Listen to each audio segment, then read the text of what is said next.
वालेकुम व्यूअर्स, कैसे हैं आप। उम्मीद है आप सब अच्छे होंगे और आपके रोज़े भी बहुत अच्छे जा रहे होंगे। तो अल्लाह ताला इसकी बरकतें और रहमतें हम सब पर नाज़िल फरमाए। तो आज मैं रमज़ान की मुनासबत से एक और रेसिपी लेकर आई हूँ। वो आपको नज़र आ रहा होगा कि क्या बनने जा रहा है आज बबल किचन में। जी, तो आज हमारे किचन में बनने जा रहा है जी खजूर इमली की मज़ेदार सी चटनी। तो बहुत सिंपल और सादा सी रेसिपी है और उसके लिए बस ये चंद इंग्रेडिएंट्स होंगे जो आपको नज़र आ रहे हैं। तो ये मैंने 1 kg का पैक लिया है। ये पेस्ट बना हुआ है खजूरों का। ये इजीली हमारे यहाँ तो इजीली दस्तयाब हो जाता है। तो अगर आपको नहीं मिलता तो मैंने आपको दिखाने के लिए ये किया है कि ये 1 kg की जो खजूरें होती हैं ना, ये देखिए, ये आप ले सकते हैं। 1 पैकेट खजूर और 1 पैकेट इमली का, यानी कि 1 कप के बराबर इमली होगी और 1 किलो के बराबर खजूरें होंगी। और इसमें जो जो चीज़ें जाएंगी उसमें जाएगी जी ये कुटी लाल मिर्च जाएगी, 1 टेबल स्पून जाएगा कॉर्नफ्लोर, और जाएगा इसमें नमक, और जाएगी इसमें चीनी हस्बे जायका। वैसे तो चीनी डालने की ज़रूरत भी नहीं होती क्योंकि खजूरें जो होती हैं ऑलरेडी बहुत मीठी होती हैं। तो थोड़ी सी इसमें मैं डालूँगी। इसमें जाएगी जी 3 टेबल स्पून जो है वो चीनी जाएगी। तो चलिए हम अपनी रेसिपी को स्टार्ट करने से पहले आप सबसे मैं ये कहना चाहूँगी कि अभी तक जिसने मेरे चैनल को सब्सक्राइब नहीं किया तो प्लीज़ उसको सब्सक्राइब करें और साथ के बेल के आइकॉन को ज़रूर प्रेस करें ताकि मेरी हर आने वाली वीडियो आप तक आसानी से पहुँच जाए।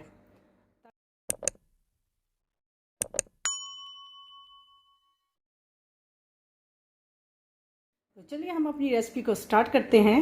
तो सबसे पहले हम ये जो हमारी इमली है इसको मैंने भिगो के रख दिया था, तकरीबन आधा घंटा हो गया है। तो इसको अब हमने अच्छी तरह से मसलना है और इसके अंदर से गुठलियाँ अलग कर देनी है जी। तो भी ये मुझे अपना जो बाउल था थोड़ा चेंज करना पड़ गया क्योंकि वो थोड़ा छोटा लग रहा था।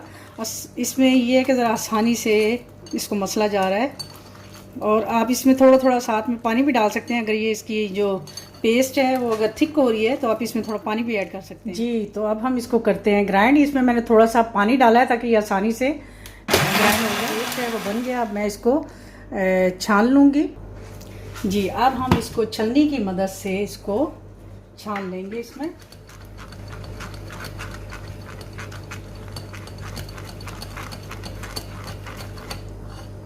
तो ये देखिए हमारा जो इमली का जो पेस्ट है वो तकरीबन रेडी है। अब हम इसकी करेंगे जी, इसको रखेंगे चूल्हे पे। तो चलिए हम अगला स्टेप करते हैं कि क्या करना है इसको जी। तो ये हमने रख लिया है एक पैन और अपनी ये इमली का पेस्ट जो है हम इसमें ऐड कर देंगे और साथ ही हम अपना डालेंगे, आप वही करिए। ये देखिए अब हम इसको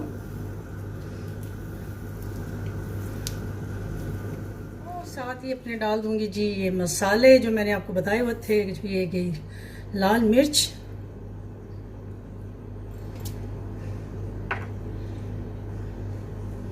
ये गया नमक और ये गई चीनी। तो बस हमारी जो इमली की चटनी है, इमली और खजूर की चटनी है, वो थोड़ी इस कंडीशन में है। मैंने इसको इसके हैंड बीटर के साथ में हमारी चटनी तकरीबन तैयार होने वाली है। हमने इसमें वो जो मैंने आपको कॉर्नफ्लोर बताया था वो ऐड नहीं करेंगे क्योंकि ये ऑलरेडी ही थिक है। तो मैं उसमें डालूंगी थोड़ा सा सिरका, ये मैं आपको बताना भूल गई थी। ये गया इसमें और बस अब इसको थोड़े से बॉयल आएंगे और मैं इसको उतार दूंगी। तो फिर मैं आपको इसके दिखाती हूँ। देखिए हमारी जो खजूर और इमली की चटनी है वो रेडी हो चुकी है। ये आपको दिख रही होगी कितनी अच्छी और मज़ेदार सी। और आप इसको अगर और पतला रखना चाहें तो आपकी अपनी मर्ज़ी है। नई रेसिपी के साथ इंशाल्लाह एक नई रेसिपी के साथ आपकी खिदमत में दोबारा हाज़िर होंगी। तब तक के लिए मुझे अपनी दुआ में याद रखिए और इजाज़त दीजिए। अल्लाह हाफिज़।